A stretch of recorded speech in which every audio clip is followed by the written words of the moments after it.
tired of being so inspired and really being hurt. Coming on to a world confused and scattered. The silence was shattered by the power of the word. It sounded like thunder when you cleared the temple. It sounded like thunder sometimes when you prayed. Incredible wonder when the veil was torn in glory. It sounded like thunder when the stone was rolled away.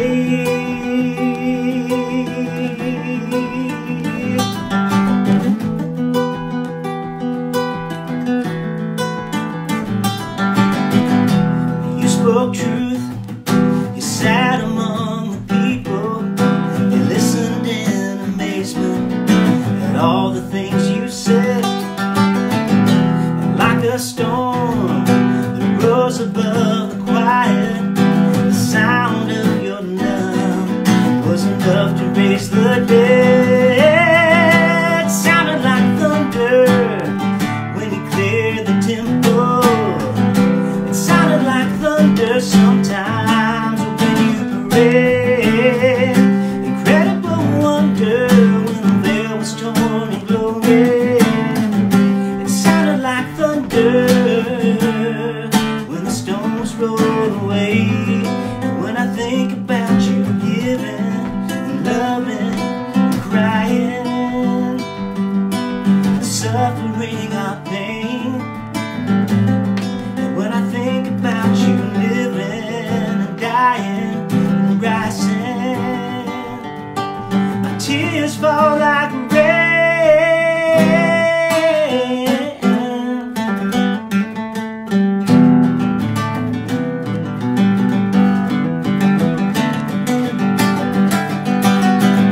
It sounded like thunder when you cleared the temple. It sounded like thunder sometimes when you prayed. Incredible wonder when the veil was torn in glory. It sounded like thunder when the stone was rolled away.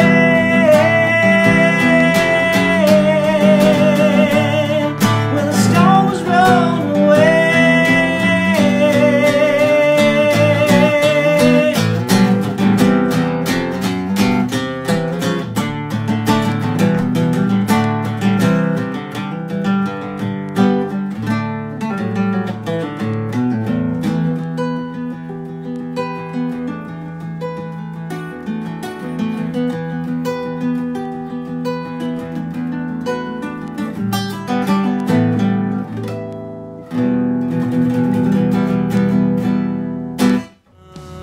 Our Lord, He was conceived by the Holy Spirit, born of the Virgin I grew up in the state of Kansas and was privy to Rich Mullins and his music early in my high school days, I want to say. I think when I first saw Rich, it was in the late 80s at a church in Topeka, Kansas. I grew up not far from there, kind of in the country outside of the city there. And I can remember going to see this concert, and I wasn't really that familiar with Rich then, other than he had an album out at that time called Winds of Heaven, Stuff of Earth.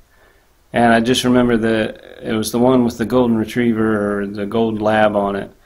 And it had Awesome God on it. And I think right around that time, you know, that was hitting big for him. And folks knew, you know, the Awesome God. He was the Awesome God guy. And so I knew that much. And then I thought, well, you know, I'm going to go to a concert and, you know, hear one song that I know, and I just hope the rest of them aren't terrible. you know, that kind of deal. So, thinking back, I don't remember a whole lot of specifics about the concert, other than I'm sure that I heard Screen Door on a submarine. I watched them do the whole cup thing, which I thought was pretty intriguing. And, of course, I remember Awesome God. I remember him playing different instruments, and the hammered dulcimer was one that piqued my interest kind of then, but that didn't take off with me just yet at that moment. But I remember also that when the concert ended, he left the entire congregation singing. And I remember looking around, you know, we're still all singing a cappella, and I wasn't sure, how are we going to stop? You know, who stops this thing? And it was just kind of neat because, you know, the Spirit was moving and people just kept singing. And it was a really cool, that I think set a tone for me. I've either ended some of my shows that way, or that's one of my favorite things to do, you know, just in leading the church congregation, is to, you know, lead the church and then just cut back to where it's just a cappella, just the sound of God's true church singing, bad notes and everything. It's just a beautiful, beautiful sound, and that just, I think, really left a mark with me on one of the ways that Rich pointed, so to speak, and put the emphasis where it needed to be. So, you know, I remember that, and then I remember also after the show thinking, what, the dude's barefoot, you know, like, that was new to me. I wasn't expecting, you know, he already had on, you know, kind of worn out jeans and a t-shirt, and then, you know, he's barefoot too, and I'm thinking, man, you know, a rough night or what. And I wouldn't learn till later, you know, that's Rich, and that's how he rolled, and why he rolled that way. And I thought that was a noticeable moment, at least for me, that people, you know, weren't sure exactly how to approach him or take him. You know, he probably just got done insulting everybody half the time in his concerts, and then just affirming them for the other half of Jesus and his love. And you know how Rich was, if you follow him. So, but I did notice that, and it didn't take long that people started, you know, making their way towards him. And of course, Rich was very personable. And then I kind of, you know, I'm sure I got a CD, or it was probably a cassette, and I started to follow his music then. I didn't really start playing guitar myself until I was a junior in high school, and I had my own little Christian band, you know, in high school kind of thing, and church band or whatever, if you will, and I was playing drums then, and a keyboard. I had, like, no lie, like a little Radio Shack keyboard that you would you could record little samplings on, kind of like a looping machine. But so I had gone to the music store to buy a bigger keyboard because I was going to be learning how to play the piano. I thought.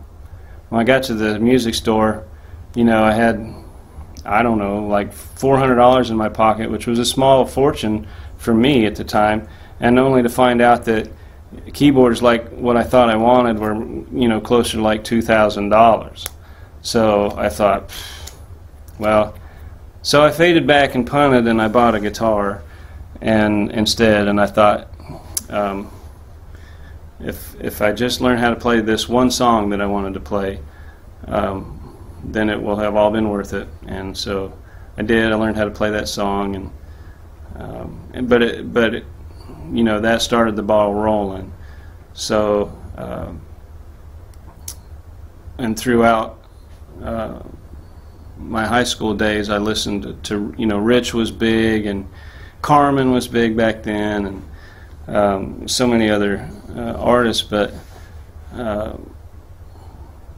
Rich's music, I'll be honest, Rich's music, some of it was really quirky to me. You know, it just didn't fit the mold. And I don't mean quirky in a bad way. It was just, you know, you're hearing mountain dulcimers, lap dulcimers, or you know, bagpipes, or you know, just something kind of off the wall. And I didn't really realize and appreciate until a bit later the artistry there, and the beauty of it, and how he expressed himself that way, and how he incorporated some of his own roots and Irish roots. And then growing up in Kansas, I loved his song Calling Out Your Name, and because I knew that place that he was describing. That's my roots, that's where I grew up. And now I go back at least once a year to that place, and it's a place that he speaks of in that song. I've heard it, someone referred to it once as the American Psalm, and I think that's a really cool description. But yeah, I go back to that place, and it's neat because it's quiet, and sometimes in the still of the night, as long as the coyotes are settled down, you can hear nothing. Like, you hear what silence sounds like.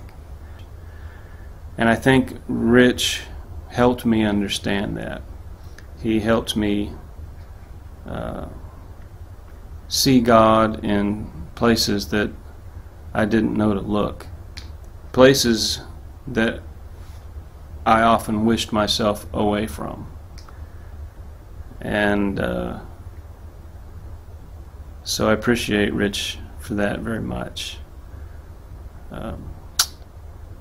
Yeah, so that's pretty much my experience with Rich. I never really knew him personally, but his music definitely influenced me, because I did eventually pick up a hammered dulcimer. My sister-in-law had one, in fact, and that's the only reason I started playing it, is because she had one, and I couldn't afford to get one yet at that time. And I guess I was like the homeless hammered dulcimer player for a long time, because for like 8 years I just constantly played hers. I never did get my own. So I have my own now, but I did learn how to play that, at least to my liking, for the songwriting that I do. And I didn't really learn any Rich songs. I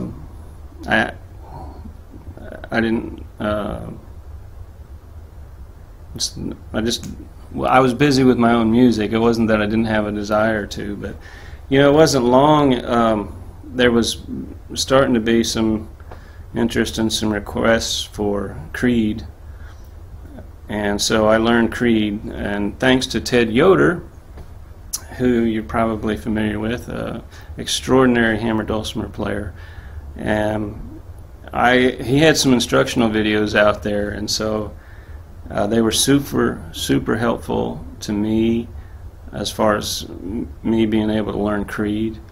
And so I learned Creed, and I've since, you know, recorded it for another artist, and And really what then happened kind of over time is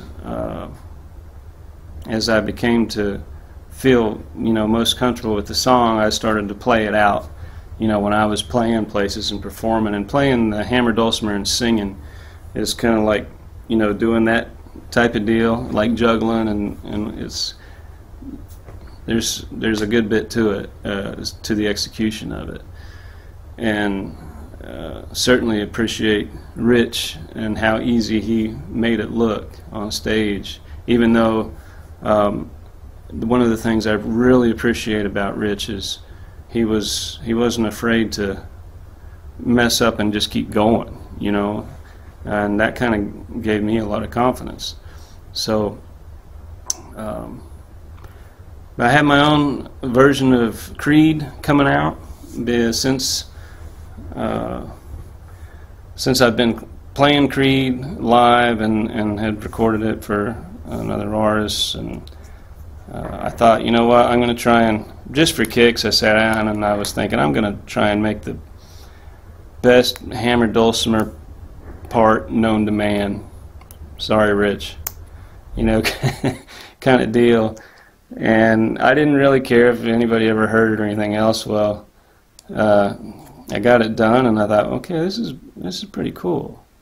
So I had some guys help me out with it, some session players in Nashville, and told them that I kind of wanted to take it up a notch. I wanted to, I love the way Rich did his, and that's just, you're not going to beat that, in my opinion. But I did want to turn it up a notch, so to speak, and I have a couple teenage boys. Well, one's 20 now and one's 18, and I wanted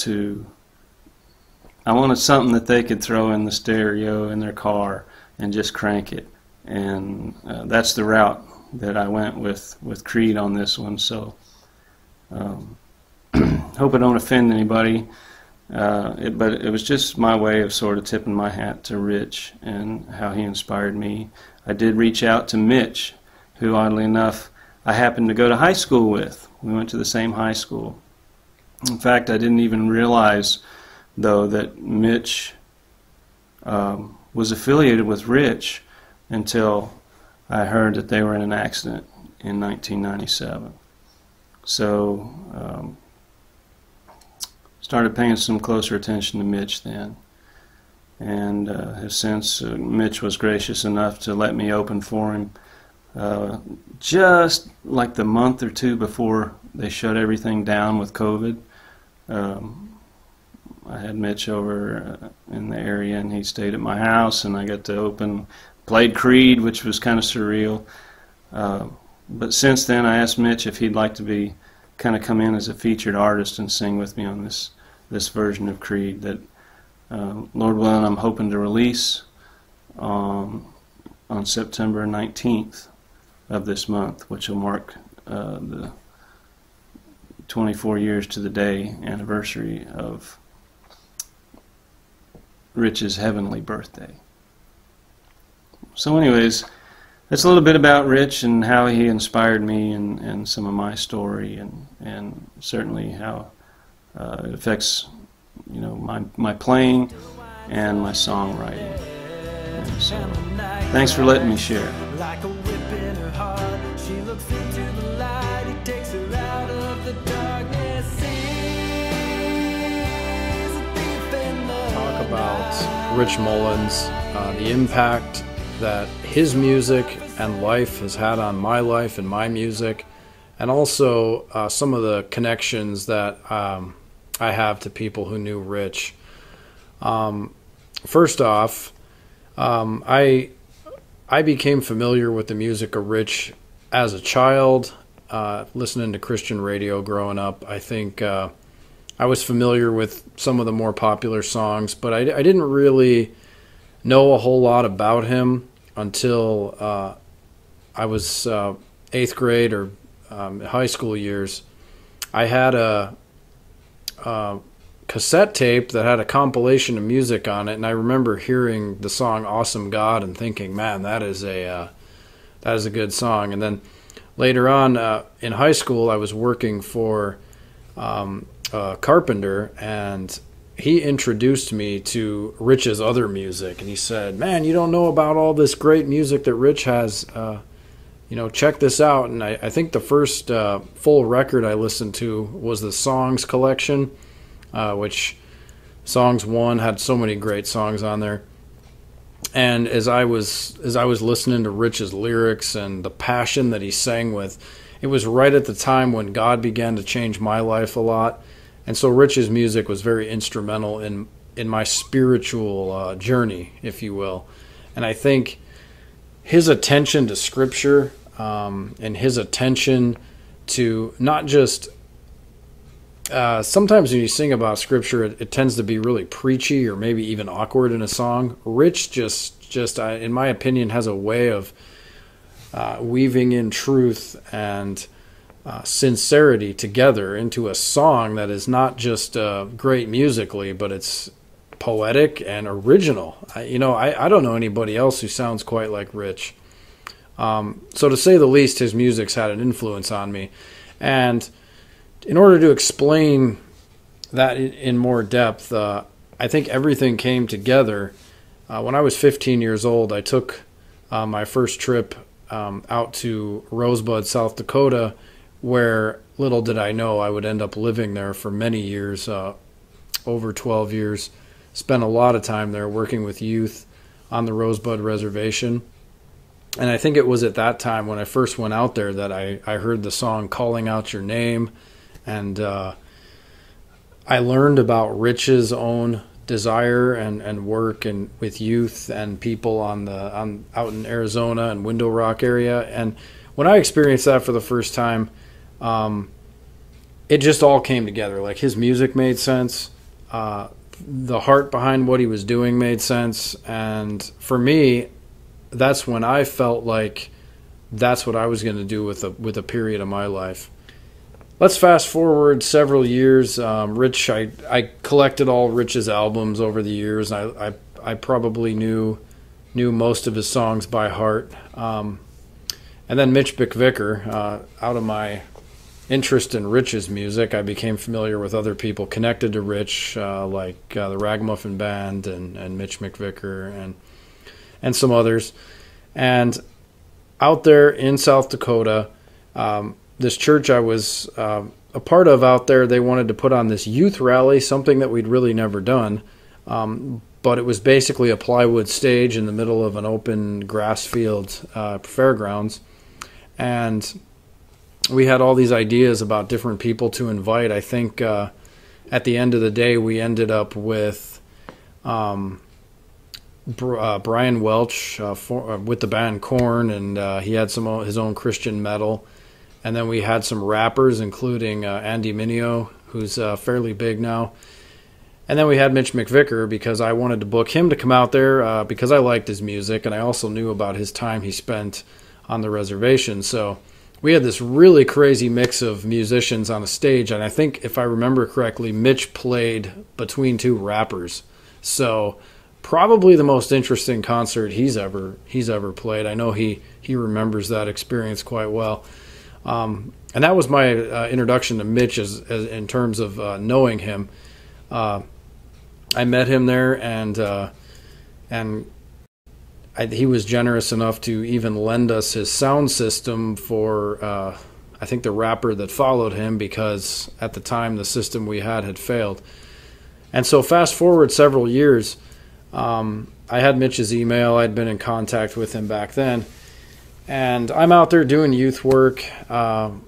Music was always a part of my life. I wrote songs as a young child. I did that in my free time. I wrote songs, and I didn't pick up guitar or anything other than drums till I was 17. I got my first guitar on my 17th birthday. And then I started to learn and did a few songs for church in those days. But I was so busy with the work and things I did, I never really gave much time to music. And it wasn't until close to, I want to say the summer of 2017, that I really started feeling a desire to get more involved in music. And I felt like, I have all these songs, I really need to do something with them. And I had written several songs, and I just had them in notebooks. I had recorded demos on phones. I had some on the computer. I even had some floating around online, but really nothing serious. Never really recorded anything. I played a few songs for weddings or for church and things like that. But I was out in the field praying. Let me backtrack real quick. So the youth rally I mentioned, the movie Ragamuffin was filmed out there. In fact, that is how Ragamuffin, I got connected with that, because Mitch was coming on his tour through South Dakota, and David Schultz contacted me about finding extras to be in the film. And long story short, several people that I know got to be in the film. So that's my connection to Ragamuffin. And at that same time, I had met Mitch. Well, fast forward to 2017, I am out praying one day, and I was just out kind of praying on this, what I call my prayer path, which was literally a mowed path in my backyard on the prairie. And I would go out there all the time early in the morning, catch a sunrise, or even see the stars before they disappeared. And I spent a lot of time with the Lord out there, and God did a lot of things. And I just went out to pray, and I was getting some inspiration for a song. And then as just like that, I got a voice, if you will. I just heard it in my heart. It said, email Mitch and ask if you can open for him. And I had seen, like, the day before that he was going to be playing in LaSalle, Illinois, and I was going to be nearby that same week visiting some family, so I thought I'll go check out the concert. It had been a few years since I'd seen Mitch, and so I was out praying, and I felt like the Lord just said, email Mitch and ask him if you can open for him and get the ball rolling. And so I did just that. I shot him an email. I heard back from Dave Sprinkle, who was taking care of his correspondence at the time, and we got the whole ball rolling in terms of getting a record going. And thankfully was able to release a record that was with the help of some friends. I had one of Rich's former bandmates, Michael Ockefer. He was generous enough to play some drums and lend some hammer dulcimer skills to the record. Dave Sprinkle, who knew Rich and sort of carried on his legacy for a while in the Window Rock area, got the ball rolling for me and helped me get the whole process started. And then of course, Mitch, he sings and plays harmonica on a song, and Mitch has done a tremendous amount of just helping me get going and letting me open for him on several occasions, and is a musical genius. And his connection to Rich as well is that he has a story where he almost recorded in Elgin with the studio that Mitch had made his first record in, but that ended up falling apart just about the time that Rich passed away. But Mike is another person who loves Rich's music and can play it very well. The piano and the guitar and so many other instruments as well. So he played on my record. So I can honestly say that everyone who plays on the record has been influenced by Mitch or knew Rich. Influenced by Rich or knew Rich.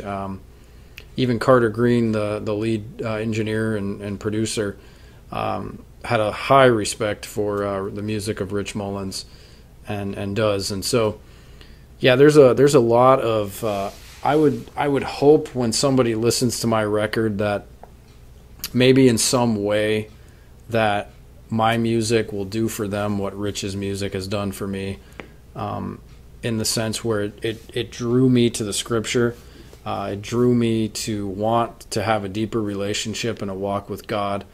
And not only that, Rich's music always challenged me to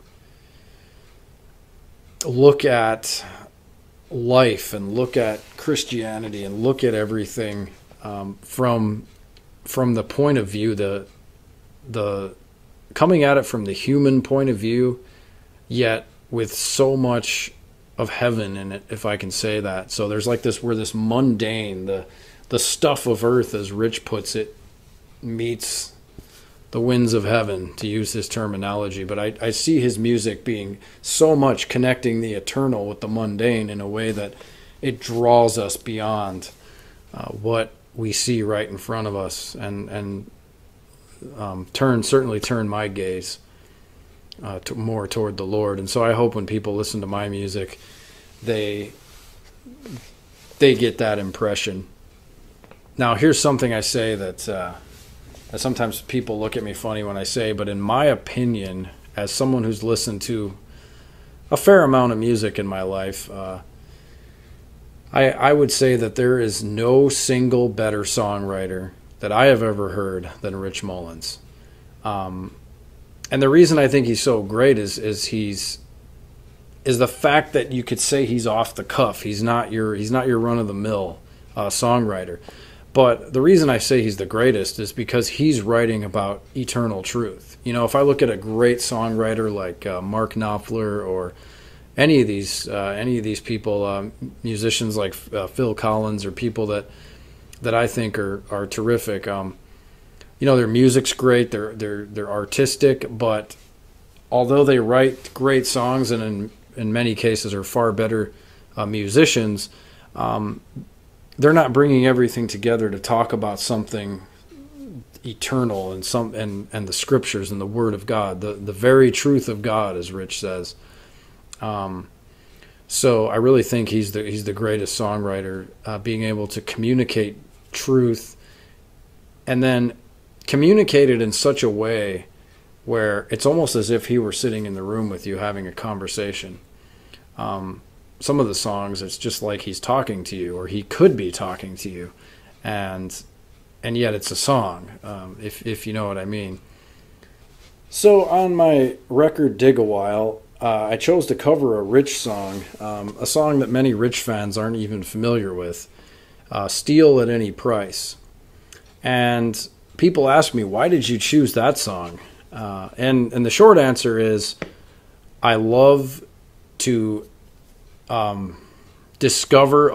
help people to discover hidden gems. And a guy from my generation, I go back and listen to those first records of Rich, and I'm kind of listening to that full-on synth sound and the production that was so ingrained in the industry at that time. And you know, when I was able to dig beneath that, I could hear incredible lyrics, and I thought to myself, man, wouldn't it be great if there was a way to make these songs accessible to the younger generation? And so what I tried to do with Steal at Any Price is take a song that I think is an incredible song that unfortunately was just lost in the production of that era, and make a version that I think Rich would have made had he had full control. In other words, make something that's true to the song, not a different arrangement, but something that updates some of the instrumentation. And while I think we successfully pulled that off, I think it still gives a nod to that era of music as well. So we still have the big strings in it, and even some of the bigger drums, but we're trying to update, for instance, taking the synthesizer and changing it to a grand piano and updating it more with some acoustic guitar and a little more updated electric sounds. And hopefully people really can hear the message of the song. And my sort of plan going forward is to take every record I'm have the chance to make and cover an obscure song by Rich on it. Every time I play in concert, doesn't matter where I am, I cover at least one Rich song. And honestly, I stole that idea from one of my other musical heroes named Pierce Pettis, who he covers a Mark Hurd song everywhere he goes. And so my goal is to cover a Rich song every concert I play and every record I make.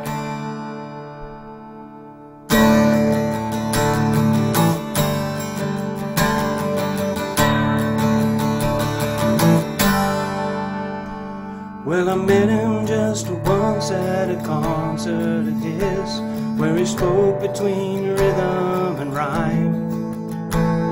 He asked lots of questions, sometimes with a grin, and he answered so many of mine. He was barefoot with blue jeans and a tired old shirt, a resistance to his own fame. Don't think he cared if I knew who he was, so much as that love has a name. And I got that Jesus is all that matters, and it's learning to be loved. It's time spent with me when I lean into him that he can't seem to get enough of. And the truth is that he's crazy for me, and the cross tells me what I'm worth. It's not what I do, but who carries me through winds of heaven, stuff of earth.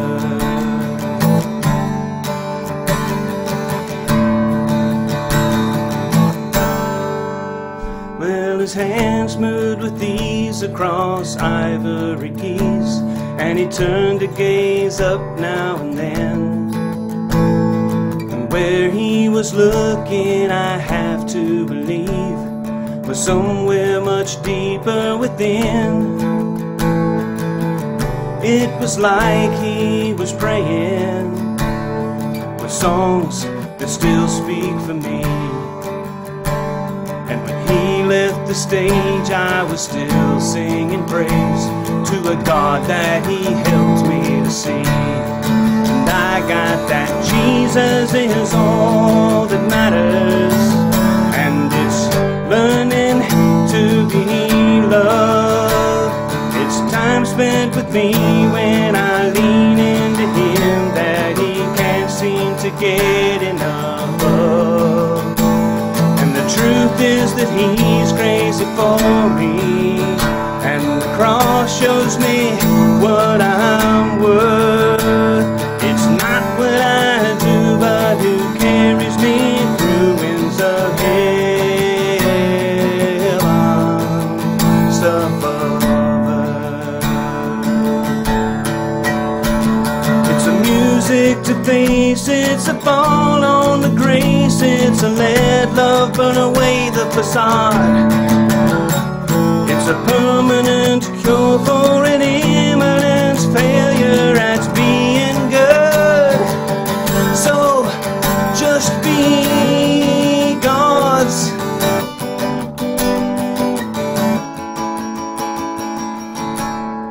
And I got that Jesus is all that matters, and it's learning to be loved. It's time spent with me when I lean into him that he can't seem to get enough of. And the truth is that he's crazy for me, and the cross shows me what I am worth. It's not what I do, but who carries me through winds of heaven, stuff of earth.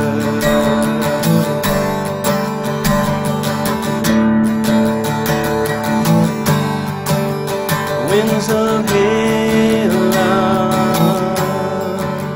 stuff of earth.